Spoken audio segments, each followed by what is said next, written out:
Pada ngapain nih? Pastinya lagi pada nungguin tahu nggak sih kan? Cakep. Ikut ke Tasikmalaya, Jawa Barat yuk. Kita bakal jalan-jalan ke Kampung Naga, melihat pemandangan yang kece badai di Pantai Karangtawulan, dan berkuliner ria. Let's go guys!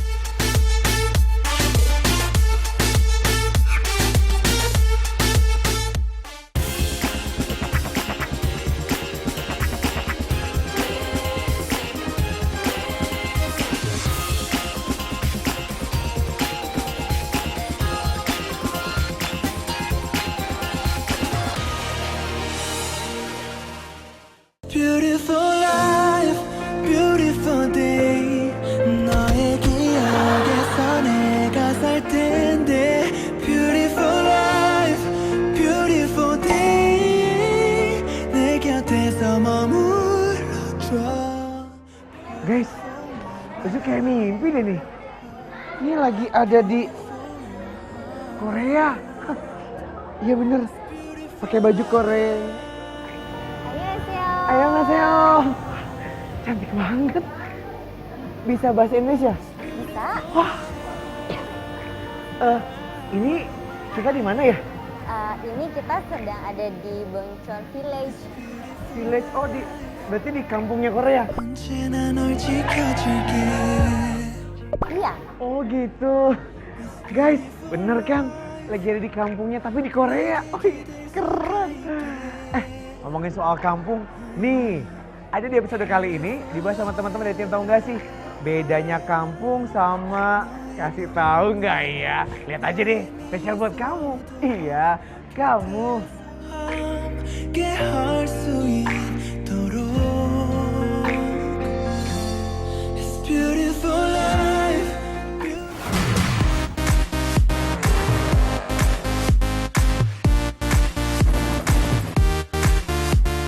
Tasikmalaya nggak cuma punya gunung yang indah loh guys. Ada pantai keren juga tuh. Namanya Pantai Karangtawulan. Bisa dibilang hidden paradise Tasikmalaya gitu deh. Jaraknya lumayan jauh dari kota Tasik ya guys. Sekitar 90 km. Tapi kalau dikasih yang indah kayak kamu gini, aku bisa apa? Hahaha.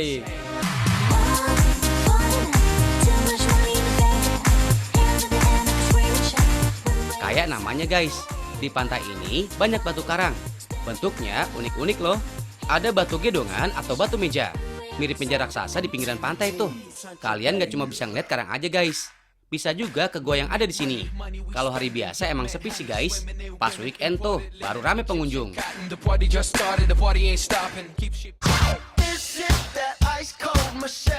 Gak jauh dari Pantai Karangtawulan ada Curug Dendeng guys. Lokasinya di Kampung Caringin, Kecamatan Cipatuja. Kontur curug bertingkat. Untuk menuju ke sana, Kak Dimas harus melewati hutan jati selama setengah jam. Cuma bisa trekking ya guys. Sedikit capek, tapi seru kok. Semangat Kak Dimas.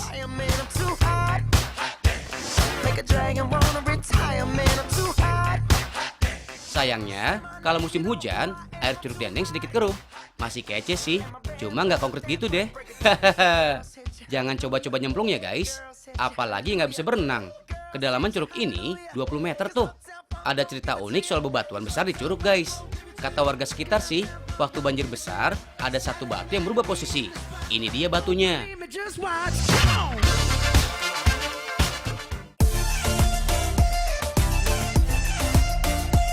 Pantai udah, curug juga udah. Masih ada goa nih. Namanya Goa Daha guys. Dari jalan raya sih, cuma sekitar 200 meter aja guys. Setelah masuk mulut gua, baru deh turun ke dasar gua. Sekitar 27 meter tuh. Sebelum berkeliling gua, sebaiknya mengikuti ritual yang biasa dilakukan warga sekitar ya. Biar diberi keselamatan dan dijauhkan dari hal-hal yang goib. Percaya nggak percaya sih guys, tapi setidaknya menghargai adat setempat juga ya. Di dalam gua, ada bebatuan yang dapat dijadikan beduk azan.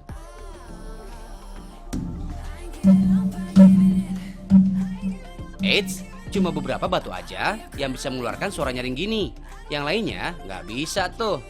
For your info guys, Goa Daha ramai saat acara-acara besar Islam. Biasanya mereka datang untuk ziarah dan melihat salah satu tempat penyebaran agama Islam di Jawa Barat. Perhatiin deh guys, kalau di dalam goa, suara kita ngegaung ya. Ada yang tahu nggak sih apa itu gaung? Kuningan Squad. Yes. Apa itu gaung?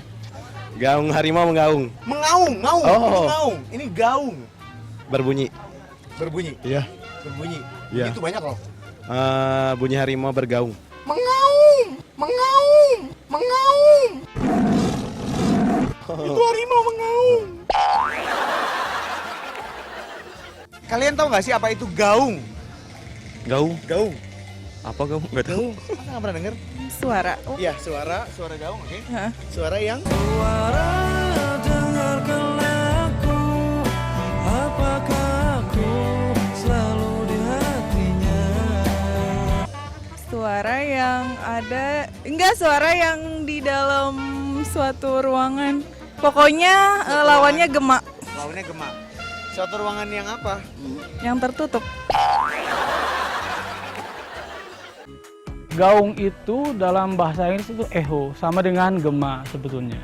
Kalau gaung itu adalah pantulan suara, pantulan bunyi yang dipantulkan oleh dinding yang datang bertumpuk sebelum suara itu habis, sebelum suara itu tuntas. Sehingga gaung itu mengganggu pendengaran bagi audiens yang mendengarkan suara itu.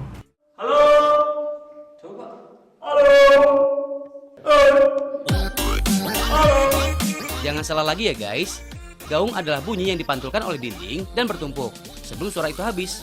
Gaung gak hanya muncul di goa ya, bisa juga di ruang tertutup lainnya, asal tidak ada benda yang dapat meredam suara. Gema beda lagi guys. Gema adalah pantulan suara setelah suara itu habis.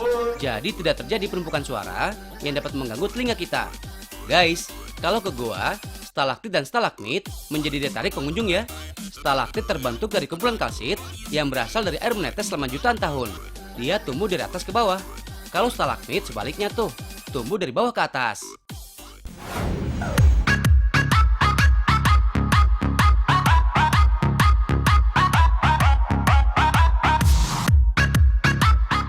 Ada yang pernah ke Kampung Naga? Bukan kampung yang banyak naganya ya. Ini salah satu kampung adat di Tasikmalaya, Jawa Barat.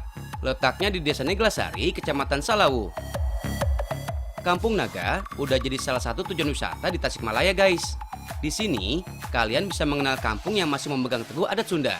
Masyarakat di kampung adat ini mengalami peralihan dari pengaruh Hindu ke Islam di Jawa Barat guys.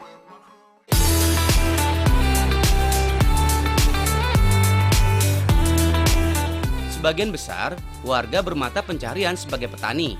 Hasilnya bukan untuk dijual, tapi disimpan di leuit atau lumbung. Biasanya kaum pria menghabiskan waktu di sawah. Nah, yang wanita menumbuk padi. Kalau lagi datang ke sini, kalian juga boleh ikutan belajar menumbuk kok. Seru loh, ngerasain keseharian masyarakat Kampung Naga.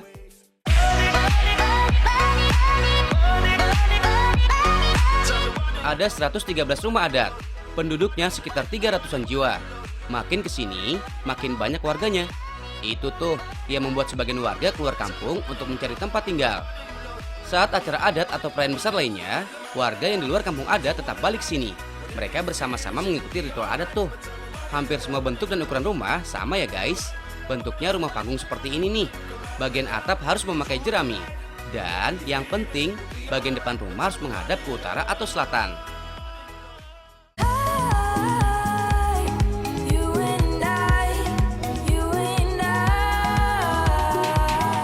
Dalam satu rumah adat, biasanya terdapat ruang tamu, kamar tidur, dapur, dan ruangan tengah. Ruangan ini biasa disebut tengah bumi. Satu lagi guys, lumbung tempat penyimpanan padi. Tahu nggak sih guys, tidak ada listrik sama sekali di Kampung Naga ini. Yaps, mereka tetap mempertahankan tradisi ini sampai sekarang. Kalau malam, hanya ada penerangan dari obor aja tuh. Ya guys, kampung adat beda dengan kampung loh. Ada yang tahu bedanya? tahu nggak sih Ed, apa bedanya kampung dengan kampung adat? Kampung sama kampung apa bedanya? Coba bedanya apa? Kalau sama kampung itu berarti ya udah dia nggak sesuai sama adat, jadi ya udah bebas aja gitu. Kalau kampung adat berarti dia masih mengikuti suatu adat tertentu. manis banget sih. Manis di bibir, memutar kata, malah kau tuduh akulah segala penyebabnya. Beli di mana senyumnya? Enggak, Beli di mana senyumnya? Ngelihat kamu tensi aku langsung tinggi deh. Tensi aku dong. Tensi aku dong.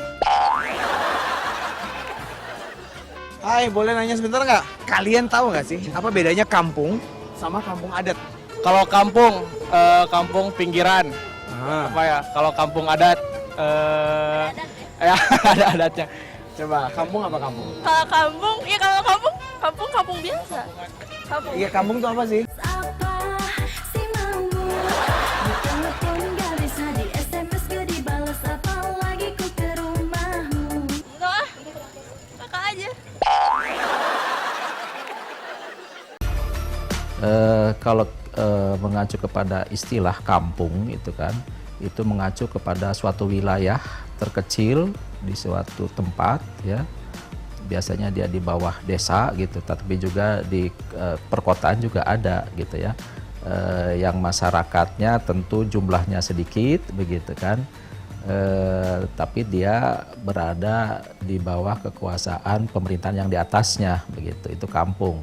Nah, kalau kampung adat itu biasanya wilayah juga, tapi di sini peranan dan fungsi adat itu masih kental sekali begitu. Jadi masyarakatnya masih menjalankan kehidupan sehari-harinya berdasarkan adat istiadat yang sudah dilembagakan atau terlembagakan. Jangan sampai salah lagi ya guys. Kampung adalah wilayah terkecil di suatu tempat dengan jumlah penduduk yang sedikit. Hanya saja, peranan dan fungsi adatnya nggak sekental kampung adat. Misalnya ada masalah di dalam kampung, biasanya diselesaikan secara adat dan kekeluargaan tuh.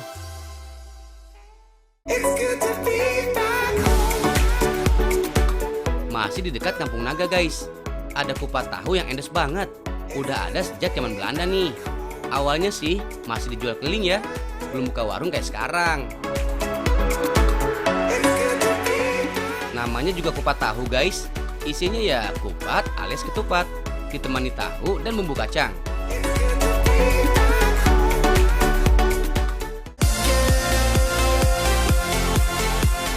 Bumbu kupat tahu kental dan didominasi daun bawang. Bisa menambah aroma bumbu nih guys. Daun bawang juga menambah nafsu makan loh. Pantesan aja tuh guys, pada nafsu banget makannya. Nafsu apa lapar pemirsa? Hehehe. Bumbu kacangnya masih dibuat tradisional ya. Nggak pakai blenderan tuh. Langsung ditumbuk dan dimasak dengan kayu bakar.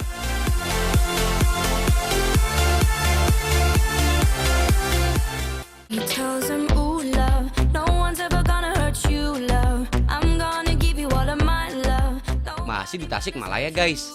Ada tempat pembuatan golok galonggong di daerah Manonjaya, Tasikmalaya. Golok buatan mereka nggak hanya terkenal di Indonesia, kualitasnya udah diakui di negara lain seperti Belgia, Kanada, Jepang, dan Amerika Serikat. Tahu nggak sih guys, dari zaman penjajahan, Pandai Besi Manonjaya udah dipercaya bikin pedang komando untuk petinggi Belanda tuh.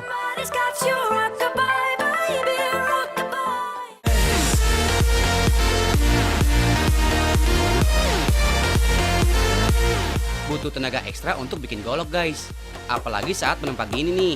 Pembuatannya pakai teknik balik mimpi atau yang dikenal dengan teknik Damaskus. Warisan dari nenek moyang nih guys. Sayangnya, pembuat golok makin berkurang tuh. Sebagian pengrajin golok galonggong berumur di atas 40 tahun. Anak muda Manonjaya lebih memilih kerajinan lain atau merantau ke kota lain. Dulu sih, sehari bisa bikin puluhan golok. Kalau sekarang, paling banyak 7-8 golok aja tuh.